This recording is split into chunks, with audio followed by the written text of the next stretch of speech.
Hello students, myself Sachin Sharma and welcome to my YouTube channel page India academy. ये series चली थी first year NCERT mathematics की और मैं आपको चैप्टर नंबर 3 में एक्सरसाइज 3.3 सॉल्व करा चुका था। और आज हम एक्सरसाइज 3.4 के लिए एक टॉपिक पढ़ेंगे और उस टॉपिक का नाम है त्रिकोणमिति समीकरण यानी ट्रिग्नोमेट्रिकल इक्वेशंस। तो सबसे पहले अगर हम कहें ट्रिग्नोमेट्रिकल इक्वेशंस यानी त्रिकोणमिति समीकरण क्या होती हैं, तो समीकरण के बारे में आप पहले ही पढ़ चुके हैं कि एक ऐसा व्यंजक जिसमें कम से कम कोई एक वेरिएबल हमारा प्रयोग किया गया हो, एक चर का प्रयोग किया गया हो और उसे समीकरण के रूप में लिखा जाए। जैसे कि मैं यहाँ पर एक वेरिएबल लिख देता हूँ समीकरण, जैसे कि x² + kx + k3 = 0। तो ये एक समीकरण है, ठीक है। लेकिन ये समीकरण केवल बीजगणितीय समीकरण यानी अलजेब्रिकल इक्वेशन कहलाती है। लेकिन यहीं पर अगर हम x को ट्रिग्नोमेट्रिकल फंक्शन से रिप्लेस कर देते हैं कुछ इस टाइप से, जैसे कि sin² x या sin² θ और प्लस sin x and + 3 = 0। तो आप देख रहे हैं कि यहाँ पर जो वेरिएबल था उसको मैंने एक ट्रिग्नोमेट्रिकल रेशियो से मतलब चेंज कर दिया है। यानी यहाँ पर जो समीकरण दी उसमें चर को हमने एक त्रिकोणमितीय अनुपात से बदल दिया है। तो ये समीकरण हमारी त्रिकोणमितीय समीकरण कहलाती है। जिस तरीके से हम वेरिएबल x का मान निकालते थे, यहाँ भी हम x का मान निकालेंगे, लेकिन उससे पहले हमें sin x की वैल्यू निकालनी होती है। तो इस प्रकार के समीकरणों को हम क्या बोलते हैं? त्रिकोणमितीय समीकरण बोलते हैं। तो इसमें करना क्या होता है, इस टाइप के क्वेश्चन जो हमें मिलेंगे जिसमें त्रिकोणमितीय समीकरण होंगे उसमें हमें एक कोण का मान ज्ञात करना होगा, यानी एंगल की वैल्यू फाइंड करनी होती है। जिसमें हमारे जो साइन के अंदर x लिखा है तो x के हमारे दो मान यहाँ पर निकल के आएंगे, जिसमें एक मान होता है आपका मुख्य मान, ठीक है, जिसको हम मेन वैल्यू बोल देते हैं इसकी, ठीक है, इसकी मेन वैल्यू क्या होगी।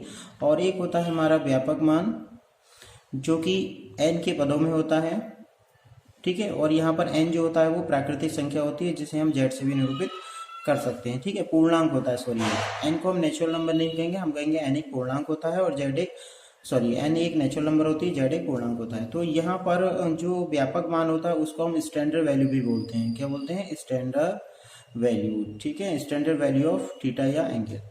तो हम क्या करेंगे, किसी भी त्रिकोणमितीय अनुपात यानी ट्रिग्नोमेट्रिकल इक्वेशन में दिए गए त्रिकोणमितीय रेशियो की हम मुख्य और स्टैंडर्ड वैल्यू निकालेंगे। तो चलिए देखते हैं किस तरीके से हम इनकी वैल्यू निकालते हैं। तो सबसे पहले हम बात करते हैं साइन की। अगर हमारे पास साइन में कोई रिलेशन कुछ इस टाइप से दे रखा हो जिसमें लिखा हो sin x = sin y, तो इसमें आप देख रहे हैं कि राइट हैंड साइड में लिखा है x और लेफ्ट हैंड साइड में लिखा है y।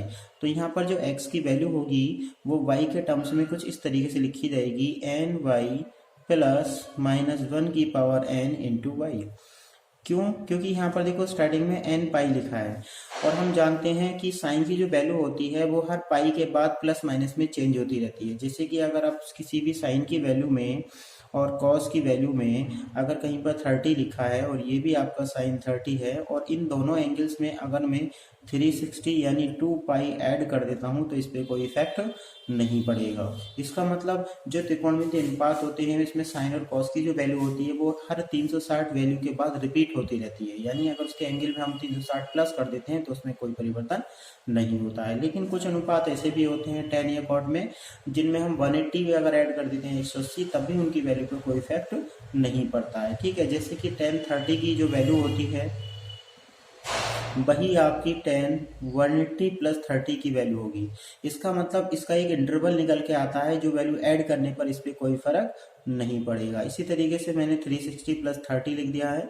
अगर इसमें फिर से हम 380 जोड़ देंगे तो ये हो जाएगा हमारा 540 यानी 540 + 30, तब भी इसकी वैल्यू पे कोई इफेक्ट नहीं पड़ेगा। इसका मतलब हम इसमें क्या कर रहे हैं, हर बार पाई ऐड कर रहे हैं, लेकिन इस पर कोई इफेक्ट नहीं पड़ रहा। इसका मतलब ये इसका एक आवर्तकाल हो जाता है जिसको हम इंटरवल बोलते हैं, ठीक है, इसको हम पीरियड्स भी बोल देते हैं। तो इसका पीरियड होता है पाई और साइन कॉस का जो होता है 2 पाई होता है। लेकिन अगर हम साइन की बात करें तो एवरी पाई के बाद value positive negative negative positive में चेंज होती रहती है, इसलिए हम इस फॉर्म में लिख सकते हैं। इसका फॉर्मूला अगर आपको फाइंड करना है ये वाला, तो इसे करने के लिए हम क्या करते हैं, सबसे पहले हम साइन एक्स को साइन वाई के इक्वल पुट करेंगे, sin x = sin y।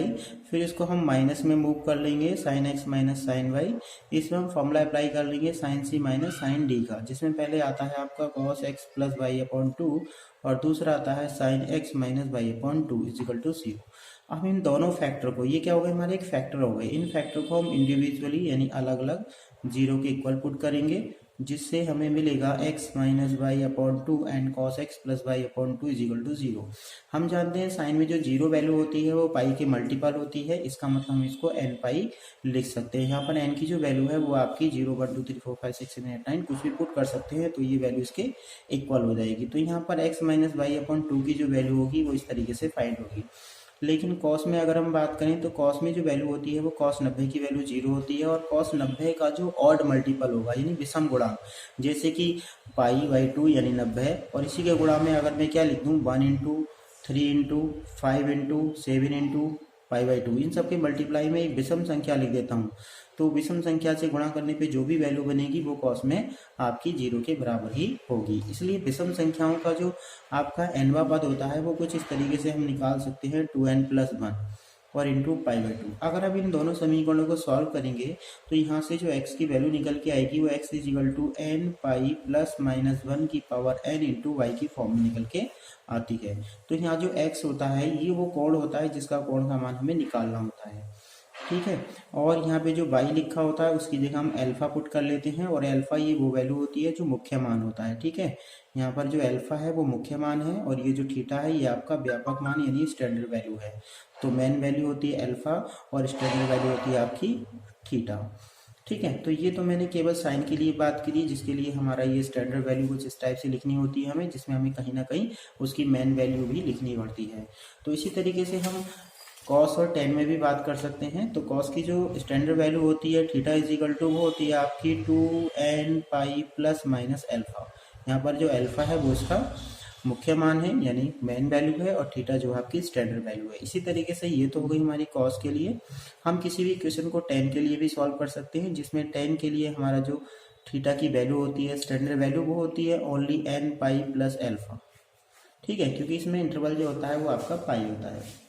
तो चलिए हम इसका एक क्वेश्चन सॉल्व करते हैं और पहुंचते हैं एक्सरसाइज नंबर 3.4 पर, ठीक है। तो देखिए 3.4 एक्सरसाइज में आपको दिखा देता हूँ।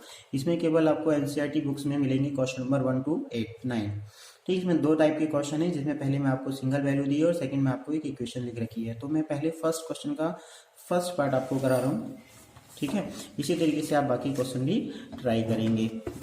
तो एक्सरसाइज 3.4 एनसीईआरटी में क्वेश्चन नंबर फर्स्ट हमें लिखा है 10x is equal to square root 3, और हम जानते हैं 10 में जो स्क्वायर रूट 3 वैल्यू होती है वो टेबल के अकॉर्डिंग होती है आपकी 1060 की, ठीक है, जिसको हम लिख सकते हैं रेडियन में पाई बाई 3। और हम जानते हैं 10 की जो वैल्यू पॉजिटिव होती है वो फर्स्ट क्वाड्रेंट में और थर्ड क्वाड्रेंट में होती है, ठीक है। थर्ड क्वाड्रेंट में जाने के लिए हम इसमें क्या करेंगे, इसमें 180 जोड़ देंगे, जिससे ये वैल्यू बन जाएगी पाई प्लस पाई अपॉन 3, ठीक है। तो मुख्य मान जो होता है वो 0 से 2 पाई के बीच हो सकता है, ठीक है, यानी 0 से 2 पाई तक हो सकता है, ठीक है। तो यहाँ पर किसी भी वैल्यू के दो मुख्य मान मिलते हैं हमेशा। एक तो हो जाएगा पाई यानी 60 पाई बाई 3 यानी 60, और दूसरा पाई ऐड करने पर पाई बाई 3। ये प्लस है यानी पॉजिटिव था, तो पॉजिटिव जो होता है फर्स्ट और थर्ड क्वाड्रेंट में होता है, इसलिए मैं थर्ड क्वाड्रेंट में जाने के लिए इसमें पाई ऐड कर दिया, ठीक है। तो 180 प्लस थर्ड क्वाड्रेंट में पहुंच जाते हैं। तो यहाँ पर हमें मिलेगा 10 4 पाई बाई 3, ठीक है। तो यहाँ से आप देख रहे हैं तो यहाँ पर दो वैल्यू आपको मिल रही है, जो मुख्य मान है इसके पाई बाई 3 और 4 पाई बाई 3। और अगर हम बात करें इसकी स्टैंडर्ड वैल्यू यानी व्यापक मान की, तो आप उसमें x को यूज करेंगे और लिखेंगे सबसे पहले n पाई और प्लस पाई बाई 3 भी लिख सकते हैं, या फिर n पाई के साथ 4 पाई बाई 3 भी लिख सकते हैं। दोनों ही आंसर आपके सही होंगे, ठीक है। तो ये था आपका एक्सरसाइज 3.4 का फर्स्ट क्वेश्चन। इसी तरीके से आप क्वेश्चन नंबर 5 भी सॉल्व कर सकते हैं। इसको मैं हिंट्स दे देता हूँ। एक सबसे पहले आप इन इक्वेशन को सॉल्व करेंगे किसी भी एक ट्रिग्नोमेट्रिकल रेशियो के लिए, और इसके बाद आप क्या करेंगे, बहुत साइड इक्वल रेशियो बना लेंगे। आप देखिए इधर भी कॉस है इधर भी कॉस है, तो ये तो x की वैल्यू है और ये हमारे लिए y की वैल्यू है, यानी ये अल्फा है और ये हमारा स्टैंडर्ड वैल्यू थीटा है। तो थीटा की वैल्यू पुट करेंगे 4x। ऐसा हम कभी करेंगे जब दोनों तरफ आपका कॉस कॉस लिखा होगा, साइन साइन लिखा होगा, टेन टेन लिखा होगा डायरेक्टली। तो हम यहाँ पर ये वैल्यू होगी थीटा, तो theta is equal to cos के लिए होता है आपका 2n pi plus minus alpha, और अल्फा की वैल्यू क्या है यहाँ पर 2x, ठीक है। अगर नहीं है दोनों तरफ कॉस तो हम बना लेंगे कोई भी इसमें मेथड लगाकर, जो अपनी प्रीवियस आइडेंटिटी पढ़ रखी है, ठीक है। तो अब मेरा टारगेट होता है x की वैल्यू निकालना। तो एक बार तो हम पॉजिटिव साइन लेके चलेंगे और एक बार हम नेगेटिव साइन लेके चलेंगे। तो यहाँ से मिलेगा आपको 4x is equal to 2n pi plus 2x, और एक बार मिलेगा आपको 4x is equal to 2n pi minus 2x। ठीक है, अब 2x को जब इधर लाएंगे तो 6x हो जाएगा, तो 6 जो है वो आपका डिवाइड में पहुंच जाएगा, तो ये हो जाएगा 2n पाई अपॉन 6, और यहाँ से 2x को माइनस करेंगे तो 2 बचेगा, और 2 से ये 2 कैंसिल हो जाएगा। तो यहाँ से x की दो वैल्यू मिलेंगी, एक तो ओनली n पाई, और यहाँ से मिलेगी आपको n पाई बाई 3। तो इस तरीके से ये तो हो गई आपकी स्टैंडर्ड वैल्यू, और ये हो गई आपकी मुख्य वैल्यू जो 2x थी, वो सॉरी इस क्वेश्चन में मुख्य वैल्यू तो निकली नहीं, स्टैंडर्ड वैल्यू निकल के आई है n के टर्म्स में, लेकिन उससे पहले जो क्वेश्चन था उसमें हमने क्या निकाला है, स्टैंडर्ड वैल्यू और मेन वैल्यू दोनों ही निकाली है, यानी मुख्य मान भी निकाला है और व्यापक मान भी। तो इस तरीके से आप इस एक्सरसाइज के बाकी क्वेश्चन को ट्राई करेंगे, और आपको कहीं भी कोई प्रॉब्लम आती है तो वीडियो के कमेंट्स के माध्यम से या फिर मेरे व्हाट्सएप ग्रुप पर पूछ सकते हैं। Thank you for watching video.